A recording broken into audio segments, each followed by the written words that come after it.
Business कर रहे हो या बिजनेस को चला रहे हो तो सबसे बड़ा क्वेश्चन आता है स्केल कैसे करूं। दुकान सब खोल लेते हैं, गल्ले पे सब बैठ जाता है, फैक्ट्री सब चालू कर लेते हैं, बट एक फैक्ट्री से दो फैक्ट्री जाना, एक दुकान से 2-10 दुकानें जाना बहुत मुश्किल होता है। लोगों को स्केल करना नहीं आता कि धंधे को नेक्स्ट लेवल के ऊपर स्केल कैसे करना है। आज की वीडियो के अंदर मैं आपको बताऊंगा ऐसे टॉप के 10 लीडर्स जिन्होंने अपने धंधे को चालू करा और बिलियंस ऑफ डॉलर तक स्केल किया। ये स्ट्रेटेजीज आपके काम आएंगी स्केल अप करने के अंदर। सबसे पहले हम बात करेंगे बिजनेस एम्पायर के किंग की, धीरूभाई अंबानी की। पेट्रोल पंप से लेके जिसने एक एम्पायर क्रिएट कर दिया वो है धीरूभाई अंबानी। ये वही लड़का था जो एक टाइम पे सोचता था पेट्रोल बेचते समय कि मेरा भी एक दिन रिफाइनरी का पूरा इंडस्ट्री होगी, सेटअप होगा और मैं दुनिया को बिजनेस के अंदर लीड करूंगा। पहले ये जब इंडिया आए थे तब इन्होंने ट्रेडिंग से अपना काम चालू करा, बट देखो ट्रेडिंग करते करते जब इन्होंने मार्केट के अंदर एक्सपेंशन करा और सेल्स को समझा तब इनको समझ में आ गया कि ट्रेडिंग में मैं एक मार्जिन कमाता हूँ, कंट्रोल करना तो मैन्युफैक्चरिंग में जाना पड़ेगा। इनका पार्टनर उस समय एग्री नहीं हुआ था। इन्होंने क्लीन उसका हिसाब करा कि अपना पैसे पकड़ो, तुम अपने रास्ते में मेरे रास्ते। इन्होंने फैक्ट्री सेटअप करी, मैन्युफैक्चरिंग यूनिट लगाई, नाम उसका रखा विमल। अब देखिए सबसे पहले लोग गलती क्या करते हैं, शुरुआत में मैन्युफैक्चरिंग में कूद जाते हैं। जैसे आयुर्वेद बिजनेस के अंदर काफी सारे में फाउंडर्स से मिलता हूँ, जो बड़े फाउंडर्स होते हैं वो किसी और से बनवा के पहले बेचते, लेटर ऑन या तो खुद की फैक्ट्री डालेंगे या आउटसोर्सिंग को कंटिन्यू रखेंगे। छोटा फाउंडर क्या करेगा शुरुआत में कि मैं यार फैक्ट्री डालूंगा खुद की। आप समझो, जब आप मार्केट को पहले समझ जाते हो, सेल्स को आप समझ जाते हो कि सेल्स आ कैसे रही है, माल बिक कैसे रहा है, तब जाके आपको बैकवर्ड इंटीग्रेशन करना है, फैक्ट्री को सेटअप करना है। धीरूभाई अंबानी ने भी ऐसे ही करा। पहले पूरे मार्केट को समझा, सेल्स करी, सेल्स को समझा, कस्टमर को समझा, मार्केट को समझा, फिर अपनी फैक्ट्री को लगाया। और देखिए धीरूभाई अंबानी की स्ट्रेटेजी क्या थी, बल्क में पीछे से खरीदो। बल्क में खरीदोगे तो बल्क में पीछे डिस्काउंट आएगा। उसके चक्कर में जो डिस्काउंट का मार्जिन है वो कस्टमर को पास ऑन करते थे, मतलब उनका प्रॉफिट सेम रहता था, बट जो पीछे बड़ा मार्जिन आ रहा है बल्क में खरीदने के चक्कर में वो कस्टमर को पास ऑन किया। उस चक्कर में पूरे मार्केट के अंदर उनका माल तेजी से बिकने लगा, तो कम मार्जिन में ज्यादा प्रॉफिट वो कमा के स्केल के ऊपर वो वर्क कर रहे थे। तो इन स्ट्रेटेजीज से उन्होंने अपने धंधे को बहुत तेजी से स्केल अप करा। फिर देखो उनको समझ में आया कि एक टाइम बाद है ना कि अगर मैं मार्केट से ही लोन लेता रहूंगा तो धंधा बड़ा नहीं कर पाऊंगा। लोन में क्या होता है, 26 जनवरी, 15 अगस्त, संडे सब जगह ब्याज चलती है और ब्याज आपको देनी पड़ती है, और ब्याज नहीं चुका, प्रिंसिपल नहीं चुका तो वो अमाउंट कंपाउंड होकर बड़ा होते जाता है। तो इन्होंने क्या करा, आईपीओ लॉन्च करा, मतलब पब्लिक से पैसा उठाया, छोटा छोटा इन्वेस्टर मार्केट के अंदर क्रिएट कर दिया रिलायंस का। अब जब लोग रिलायंस के इन्वेस्टर हो गए, ओनर हो गए, वो रिलायंस को अपनी कंपनी समझने लगे। रिलायंस बहुत तेजी से ग्रोथ करने लगा और धीरूभाई अंबानी ने शुरुआत में बहुत ज्यादा डिविडेंड बांटे थे, जिससे और लोग रिलायंस के अंदर आए, उन्होंने पैसा लगाया। कई लोगों ने अपना घर बसा लिया, शादियां कर ली, बच्चों की शादियां कर ली रिलायंस के शेयर बेच बेच के। तो रिलायंस ने इस तरह का आरओआई अपने इन्वेस्टर्स को दिया। फिर इसके बाद जो उनका धंधा स्केल अप करा वो करा मुकेश अंबानी ने 2002 के बाद। मुकेश अंबानी एक चीज को बहुत अच्छे से समझते हैं, पहले मैं पूरा मार्केट कैप्चर करूंगा, लेटर ऑन उससे प्रॉफिट निकालूंगा। मतलब सारे मार्केट का गन्ना खरीद लिया, अब रस निकाल निकाल के उसको बेचूंगा। 2016 तक टेलीकॉम इंडस्ट्री पूरी भरी हुई थी, एयरटेल, वोडाफोन, आइडिया सब भरा हुआ था। उन्होंने 10 साल प्लानिंग करी, 2016 में मैसिव फंड्स लेकर आए, जियो को लॉन्च कर दिया, 2-3 साल फ्री चलाया, सारा कंपटीशन को आउट करा, सिर्फ एयरटेल अकेला मार्केट के अंदर बच गया था और रिलायंस आज हाईली प्रॉफिटेबल कंपनी है। तो अंबानी का शुरुआत से फंडा क्लियर है, पहले अपने मार्केट शेयर को बड़ा करो, उसके बाद कंपनी को प्रॉफिटेबल करो। अब देखो इनका जो स्ट्रेटेजी है ना वो बहुत अच्छा चलता है। जैसे ही ये अपने इकोसिस्टम को बहुत अच्छे से समझते हैं और बिल्ड करते हैं, Jio internet, Jio cinema content, Jio mart e-commerce, retail stores, सबको आपस में मर्ज कर दिया, एक दूसरे के ऊपर डिपेंडेंसी क्रिएट कर दी और खुद का इकोसिस्टम लेकर आ गए। उससे क्या ये हाईली प्रॉफिटेबल हुए और बहुत तेजी से ग्रो कर रहे हैं।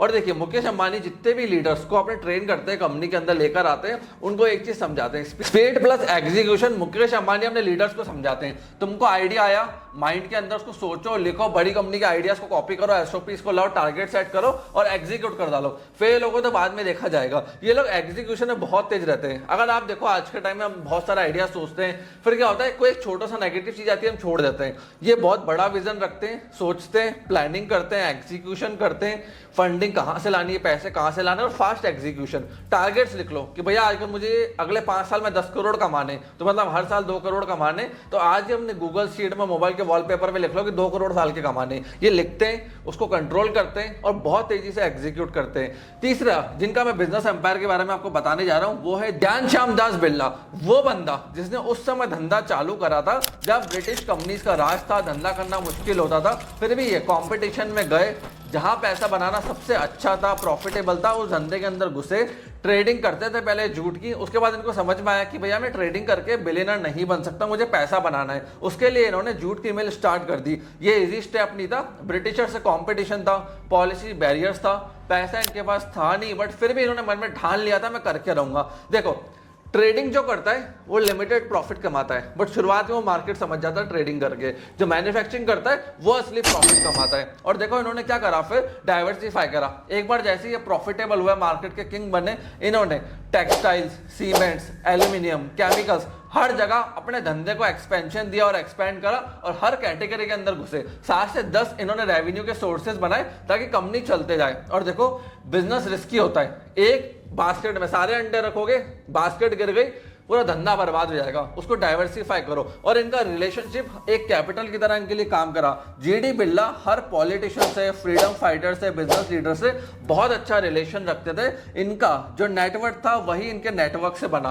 आप समझिए इनका नेटवर्क इतना तगड़ा था, इतना तगड़ा था, कहीं भी इनका काम रुकता नहीं था। हर जगह गिफ्ट भिजवाना, सपोर्ट भिजवाना, एक रिलेशन पर्सनल लेवल के ऊपर डेवलप करना, वो इन्होंने काम करा। तो अपने भी धंधे में जो आजू बाजू देखो कि आप किससे अच्छा रिलेशन डेवलप कर सकते हो जो आपके बिजनेस के प्रोसेस को इजी कर दे। और अपनी रेपुटेशन को उन्होंने बहुत अच्छा रखा मार्केट के अंदर कि टाइमली पैसा आता है, सब पे ट्रस्ट बिल्ड करा, टीम पे करा, कस्टमर्स पे करा, क्लाइंट्स पे करा, मार्केट पे करा, जहां से इनको बहुत तेजी से ग्रोथ मिली। अर्देश्री गोदरेज ये ऐसे पर्सन थे जिन्होंने गोदरेज की शुरुआत करी थी। ये शुरुआत में एक लॉयर थे, लीगल के अंदर ये फेल हो गए थे, वकालत इनकी चली नहीं, ये फिर धंधे के अंदर आ गए। अब जब धंधे के अंदर आए तो उन्होंने मार्केट के अंदर देखा कि तालों की बहुत कमी, जो लॉक्स होते थे उस समय बहुत कमजोर आते थे, क्वालिटी अच्छी नहीं थी, विदेश से लॉक्स इंडिया के अंदर इंपोर्ट होते थे। इन्होंने सोचा मैं लॉक्स को इंडिया के अंदर बनाऊंगा, प्रॉब्लम अच्छी, प्रॉब्लम बड़ी, बहुत अच्छा प्रॉफिट इसके ऊपर बनाऊंगा। तो इन्होंने क्या करा, डिजाइन को बेटर किया, क्वालिटी मटेरियल्स को लेकर आए, इनोवेशन किया, पेटेंट्स फाइल किए और बहुत अच्छे लॉक्स मार्केट के अंदर उस समय लॉन्च करे। और उसके चक्कर में क्या हुआ, जब प्रोडक्ट इतना शानदार था, मार्केटिंग कम करनी पड़ी और ये मार्केट के अंदर का पूरा प्रोडक्ट वायरल हो गया और फेमस हो गए। और ये लॉक्स तक रुके नहीं। उसके बाद इन्होंने सोप्स के अंदर एक्सपेंशन किया, बहुत अच्छे अच्छे प्रोडक्ट्स को एक्सपेंशन दिया। आज के टाइम में आप जो हिट देखते हो वो भी गोदरेज का है, इजी भी गोदरेज का है, जो अपने एयरविक आते हैं ये भी गोदरेज का है, सिंथॉल भी गोदरेज का है, जो ये डाई आती है वो भी गोदरेज का है, ये गुडनाइट आता है ये भी गोदरेज का है। तो बहुत सारे एंड नंबर ऑफ प्रोडक्ट्स इन्होंने मार्केट के अंदर लॉन्च किए जो आज के टाइम में लीड कर रहे हैं। और देखो गोदरेज कंपनी क्या कहती है, हम क्वालिटी से कॉम्प्रोमाइज नहीं करेंगे, फेक क्लेम्स नहीं करेंगे, शॉर्टकट को यूज नहीं करेंगे। 3 फंडामेंटल है इनके धंधे को ग्रो करने के। अगर प्रॉब्लम रियल है, मार्केट चाहता है, पूरा बाजार चाहता है, तो हम उसके ऊपर वर्क करेंगे क्योंकि वो स्केल और ऑटोमेट हो सकता है। और देखो गोदरेज कभी चीप चीजें नहीं बनाता, अच्छी क्वालिटी की चीजें बनाता है। ये लॉन्ग टर्म सोचते हैं, स्केल के ऊपर सोचते हैं, क्योंकि देखो अगर लॉन्ग टर्म और स्केल नहीं सोचोगे तो 100 साल तक ब्रांड नहीं टिकेगी। गोदरेज आज 100 ईयर प्लस पुरानी कंपनी है और आज फाउंडर नहीं है, उसके बिना भी कंपनी चल रही है, प्रॉफिटेबल है और ग्रो कर रही है। धंधा ऐसा बनाओ जो फाउंडर के बिना चले। अब बात करते हैं दीपेंद्र गोयल की, जो जोमेटो को बनाया। देखो इन्होंने क्या करा, पहले टेस्टिंग करी, वही सेम चीज कि भैया मार्केट के अंदर देखो प्रॉब्लम क्या है, मेन्यू सबको चाहिए था देखने के लिए किस रेस्टोरेंट में क्या अच्छा है। फिर इन्होंने फंडिंग उठा के डिलीवरी लॉन्च कर दी। अब देखो ये धंधा इमोशंस पे नहीं करता बंदा, ये इसका फंडा क्लियर है, मेरा टॉप लीडर होगा, उसके ये टारगेट्स होंगे, इमोशन नहीं है उससे, तो परफॉर्म करेगा, टॉप लीडरशिप पे बैठेगा। अगर नहीं कर सकता परफॉर्म तो ऑफिस के बाहर जाओ, सिंपल है इनका टारगेट्स और लीडरशिप। इसको बहुत अच्छा रखा इन्होंने, इमोशनल नहीं रखे, डेटा ड्रिवन डिसीजन लेते हैं ग्रोथ के लिए। कस्टमर का बिहेवियर क्या, रेस्टोरेंट की परफॉर्मेंस क्या, डिलीवरी ऑप्टिमाइजेशन, ये क्या करते हैं, हर 8 से 10 घंटे बैठ के एक दिन का अपने डेटा को समझते हैं, पढ़ते हैं, जिसके बेसिस पे आने वाले मंथ्स के डिसीजन ले पाए। और देखो जब इनका आईपीओ आ रहा था ना, उसके बाद इन्होंने कुछ लीडर्स को फायर करा क्योंकि इनको समझ आ चुका था कि ये अब लीडर स्टेबल हो चुके हैं, अब ये ग्रोथ नहीं सोचेंगे। नए लीडरशिप लेकर आए, डबल टारगेट्स दिए, क्योंकि जो चीज ग्रो नहीं करती वो अंडर ग्रोथ कर जाती है, मतलब बैकवर्ड चली जाती है। तो ग्रोथ बहुत ज्यादा जरूरी है। आप दीपेंद्र गोयल से सीखना चाहता है, इसीलिए सीख सकते हो कि रियल लाइफ प्रॉब्लम को सॉल्व करो, एक्सपेंशन को कंट्रोल करो, फंड रेजिंग अगर कर रहे हो तो प्रॉपर्ली करो, ढंग से करो, डेटा को बहुत अच्छे से स्टडी करो, अच्छे टीम लाओ, लीडरशिप लाओ, विद टारगेट्स एंड नंबर्स लाओ, उनको फैमिली मत बनाओ, टीम को टारगेट्स पे रखो। और देखो इन्होंने एक चीज को बहुत अच्छे से समझा है कि प्रॉब्लम क्या मार्केट की, उसको सॉल्व करो, जितना कॉम्प्लेक्स प्रॉब्लम उतना ज्यादा पैसा। जैसे आज के टाइम में ये एरोस्पेस के अंदर आए, तो ये क्या कर रहे हैं, छोटे छोटे जो एयरपोर्ट्स है ना जो ऑपरेट नहीं करते, उन पे 10 से 15 सीटर फ्लाइट्स को ही उड़ाएंगे, वहां से कनेक्टिविटी बिल्ड करेंगे पैन इंडिया। वहां कनेक्टिविटी का इनको बहुत बड़ा इशू लगा, क्योंकि फ्लाइट्स कहां पे कनेक्ट होती है, दिल्ली, मुंबई, कोलकाता, जयपुर, चेन्नई, अहमदाबाद, बड़े सिटीज में। छोटे वाले जो एयरपोर्ट्स होते हैं वो खाली पड़े रह जाते हैं, उसमें कोई मंत्री आ गया तो आगे 6 महीने में, बाकी उसका कोई यूज नहीं होता। तो उसका ये यूजेबिलिटी बना रहे हैं, क्योंकि वहां भी मिलियनर्स रहते हैं, अमीर लोग रहते हैं जिनको अपना टाइम बचाना है, बट वो यूज नहीं कर पाते क्योंकि फ्लाइट उड़ती ही नहीं। अब एक प्राइवेट अगर चार्टर प्लेन उड़ाओगे तो भैया 20-15 लाख 22 लाख रुपए का एक साइड सिंगल फ्लाइट पड़ जाती है। उसके चक्कर में प्रॉब्लम को समझते हुए सोल्यूशन लेकर है जहां से अच्छा पैसा कमाएंगे। अब चलते हैं डी मार्ट के फाउंडर राधा किशन डमानी की तरफ। जब डी मार्ट इन्होंने चालू करा था, इनका फंडा क्लियर था कि भैया मैं प्रॉफिटेबल होऊंगा तब मैं एक्सपेंशन करूंगा। तो इन्होंने एक आउटलेट चालू करा, उसको प्रॉफिटेबल करा, 2 करने में इनको 5 साल लग गए, बट आज इनके आउटलेट तेजी से एक्सपेंशन भी कर रहे हैं, कंपनी भी ग्रो हो रही है और 3 लाख करोड़ का मार्केट कैप इनके पास है। देखो इन्होंने क्या करा, ओनरशिप माइंडसेट रखा। अब अपनी टीम को भी वही दिया, ओनरशिप माइंडसेट। प्रॉफिट्स में से कुछ ये परसेंटेज अपनी टीम को बांटते हैं, टॉप लीडर्स को, ताकि वो ओनर्स की तरह सोचे। और इनका एक चीज फंडा क्लियर था कि यार देखो, अगर मैं रिटेल में जा रहा हूँ, किसी भी सिटी में जाऊंगा, एक बड़ा स्क्वायर फीट का एरिया मेरे को 10 से 15 लाख 20 लाख रुपए पर मंथ का पड़ेगा। उस कॉस्ट को कम करने के लिए उस रियल एस्टेट को मैं एक्वायर कर लूंगा। पहली चीज तो पर मंथ मेरे को एक्सपेंस नहीं करना 20 लाख रुपए का। दूसरी चीज, उस प्रॉपर्टी की वैल्यू भी तो बढ़ेगी। तो जहां ये जाते हैं वहां ये खुद ओन करते हैं, कभी रेंटल पे गए नहीं है। तो एक इन्वेस्टर मॉडल को इन्होंने फॉलो करा। फिर अपने धंधे डीमार्ट के अंदर एसक्यूज को बहुत लिमिटेड रखा, इतना ज्यादा नहीं रखा। ऐसा आइटम्स नहीं रखे जो बहुत जल्दी खराब हो जाते हो, और ऐसे आइटम रखे जो बहुत जल्दी बिकते हैं, मार्जिन अच्छा देते हैं और मार्केट के अंदर डिमांड है। इससे ये प्रॉफिटेबल हुए, स्केल अप हुए।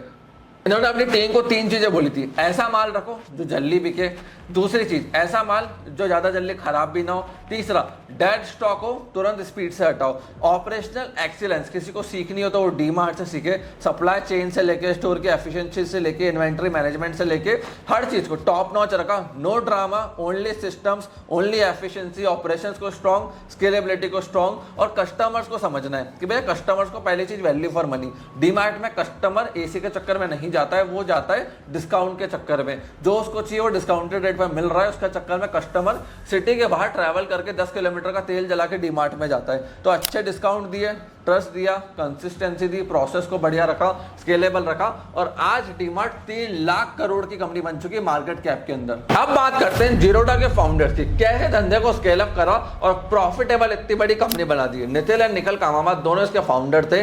पहली चीज, इन्होंने मार्केट के अंदर परसेंटेज को हटा दिया, जो सब कर रहे थे उसको हटाया। बोला हम 20 रुपए का ब्रोकरेज फीस चार्ज करेंगे, अब तुम 100 करोड़ का ट्रेड मारो, 10 लाख का मारो, 100 रुपए का मारो, हमें उससे कोई मतलब नहीं है। लोग खुश हो गए।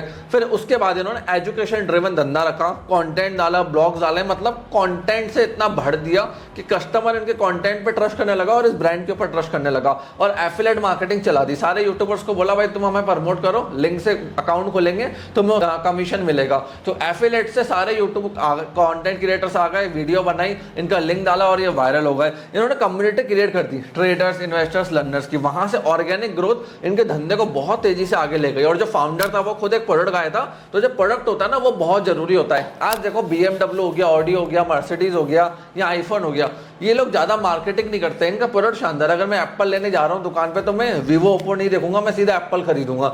BMW लेने जा रहा हूँ तो मैं BMW 5 सीरीज खरीदूंगा जाके, मैं सोचूंगा नहीं इधर उधर। BMW 5 सीरीज मेरे को दिख गई, समझ में आ गई, जिसके माइंडसेट बन गया BMW GT या 5 सीरीज के ऊपर, वो वही कार जाके खरीदेगा। तो प्रोडक्ट इतना शानदार बनाओ कि कस्टमर के पास कोई और ऑप्शन ही ना बचे आपके अलावा। प्रोडक्ट को बहुत शानदार रखो। फिर देखो सचिन बंसल, जिन्होंने अपने धंधे को फ्लिपकार्ट को स्केल करा, उनकी स्ट्रेटेजीज मैं आपको समझाता हूँ। देखो अमेजॉन के समय मार्केट में आया था, इनको समझ में आ गया था आज स्केल करना है भैया तो पैसा जलाना पड़ेगा, और प्रॉफिट अभी सोच लिया तो स्केल नहीं कर पाएंगे। इन्होंने COD लॉन्च करा, फास्ट डिलीवरी करी, और कस्टमर्स को शुरुआत के अंदर without any questions refund return देना चालू कर दी कि भैया पकड़ो अपना पैसा। उससे क्या कस्टमर का ट्रस्ट बिल्ड हुआ, फ्लिपकार्ट स्केल अप मार गया। इजी रिटर्न्स करे, फास्ट डिलीवरी करी, कस्टमर सपोर्ट को एकदम टॉप नॉच पे ले गए। वहां से इनका धंधा आज बिलियंस ऑफ डॉलर का बन गया। फिर लेटर ऑन इनके फाउंडर्स ने एग्जिट ले लिया अभी, तो इन्होंने इलेक्ट्रॉनिक्स, फैशन, अपीयरेंस, बुक्स, हर कैटेगरी के अंदर एक्सपेंशन मारा है। तो देखो सर्विस में डोमिनेट करना है तो सर्विस इंडस्ट्री का जो आपका सर्विस का हेड है या आप ऐसा फाउंडर,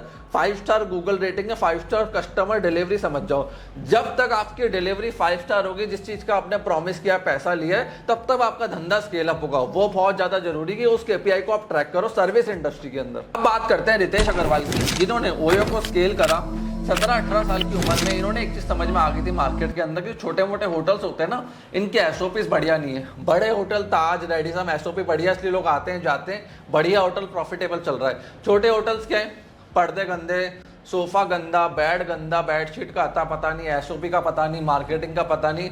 कस्टमर ऑटो वाला लिया है 1000 रुपए का, 500 ऑटो वाला लेके 500 में होटल वाला होटल चला रहा है। इनको समझ में आ गया बहुत बड़ी दिक्कत है। सप्लाई चेन को बढ़िया करा, सारे होटल्स को पहले एक्वायर करा पार्टनरशिप के थ्रू। होटल तुम्हारा 20-30% मैं लूंगा, क्लाइंट कस्टमर मैं लेके आऊंगा, बट मैं एक एसओपी दूंगा, वो तुम्हें फॉलो करनी पड़ेगी कि पर्दे ऐसे होंगे, बेड ऐसा होगा, साफ सफाई ऐसी होगी, टॉयलेट में आइटम्स ऐसे होंगे।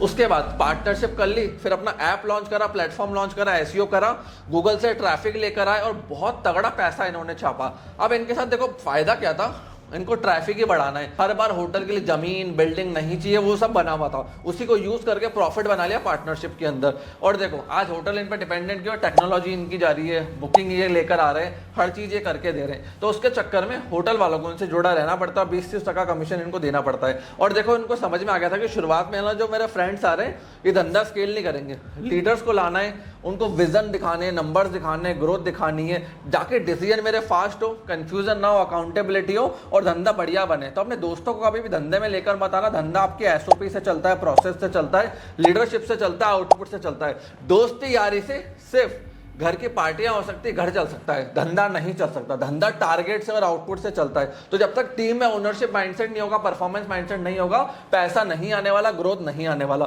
टफ कॉल लेना पड़ता है। रितेश अग्रवाल ने बहुत लोगों को फायर किया अपने धंधे में, क्योंकि उसको पता था जो स्केल नहीं कर पा रहा वो धंधा बंद करवा देगा। स्केल के लिए दोस्तों को बाहर करो, रिश्तेदारी बाहर करो, काम के प्रोडक्टिव परफॉर्मेंस देने वाले लोगों को आगे करो, ये बहुत ज्यादा जरूरी है। लास्ट, टाटा एम्पायर कैसे बना।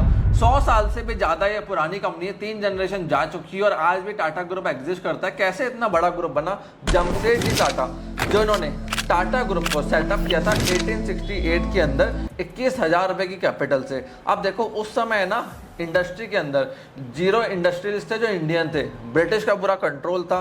इन्होंने क्या करा, शुरुआत के अंदर सोचा कि मैं ट्रेडिंग करूंगा, फिर धीरे धीरे स्टील प्लांट की तरफ घुस गए, होटल्स की तरफ गए, इलेक्ट्रिक पावर की तरफ गए। और हाँ, लोगों ने इनका उस समय मजाक उड़ाया था कि क्या ये बंदा बड़ा धंधा बना पाएगा, बट ये रुके नहीं, ये चलते गए। इनका विजन क्लियर था कि मैं आज का नहीं सोचूंगा, प्रॉफिट 20 साल बाद का सोचूंगा और बड़ा मार्केट शेयर कैप्चर करूंगा। फ्यूचर डिमांड पे बैठ करी, नेशनल बिल्डिंग माइंडसेट को लेकर आए, लार्ज इंफ्रास्ट्रक्चर प्रोजेक्ट्स को इन्होंने लॉन्च करा। विजन था स्केल करना, बड़ी कंपनी बनाना, रुकना नहीं। इनके बाद जो टेक ओवर करा लीडरशिप को, वो करा JRD टाटा, जो कि इस ग्रुप के सबसे इंपॉर्टेंट हिस्सा था। आप एक चीज समझिए, इन्होंने जब आए कंपनी के अंदर तो देखा कि कंपनी बढ़िया चल रही, धंधा अच्छा है, बट यहाँ पे सिस्टम की कमी है जिसकी वजह से और एक्सपेंशन और स्केल नहीं हो पा रहा। फिर इन्होंने देखा कि हम एविएशन को भी लॉन्च करेंगे, तो पहले हिंदुस्तान की प्राइवेट फ्लाइट लॉन्च करने वाले यही लोग थे, पहली प्राइवेट चार्टर प्लेन को उड़ाने वाला यही आदमी था। इन्होंने फिर एयर इंडिया की शुरुआत करी, उसको स्केल अप करा, बढ़िया बनाया। लेटर ऑन गवर्नमेंट ने उसको एक्वायर कर लिया, वापस टाटा ग्रुप ने उसको अभी कुछ टाइम पहले ही खरीदा है। अब देखिए इनका जो विजन था ना, वो था कि प्रोफेशनल मैनेजमेंट को लेकर आओ, सिस्टम प्रोसेस रखो और एम्प्लॉय वेलफेयर के लिए एक फंड बना दो। तो क्या है, एम्प्लॉयर को पता है कि कंपनी मेरे लिए सोच रही है, फंड पड़ा हुआ है, तो एम्प्लॉयज वहीं पे टिकते हैं, काम करते हैं। अगर आप आज देखोगे टाटा का एम्प्लॉय रिटेंशन सबसे ज्यादा है दुनिया के अंदर। फिर उसके बाद जो लीडरशिप आई, वो आई रतन टाटा जी की। इन्होंने बोला हम इंडिया तक नहीं रहेंगे, दुनिया में स्केल करेंगे। तो इन्होंने क्या करा, दुनिया भर से कंपनीज का एक्विजिशन चालू कर दिया, इनोवेशंस के ऊपर वर्क करा। Jaguar, land rover, cross group, ऐसी कंपनीज को उन्होंने खरीद डाला जो ग्लोबल थी। ग्लोबल एक्सपेंशन करा। रिस्क के बारे में ये सोचते थे, बट कहते थे कि भैया देखो बड़ा बनाना है तो रिस्क तो लेनी पड़ेगी, ग्लोबल एक्विजिशंस करने पड़ेंगे। स्केल का नेक्स्ट लेवल इन्होंने काम करा। ट्रस्ट इन्होंने सबसे अच्छा बिल्ड करा। मतलब ये बोला जाता था रतन टाटा है तो टेंशन लेने की जरूरत नहीं, काम अपने आप होगा।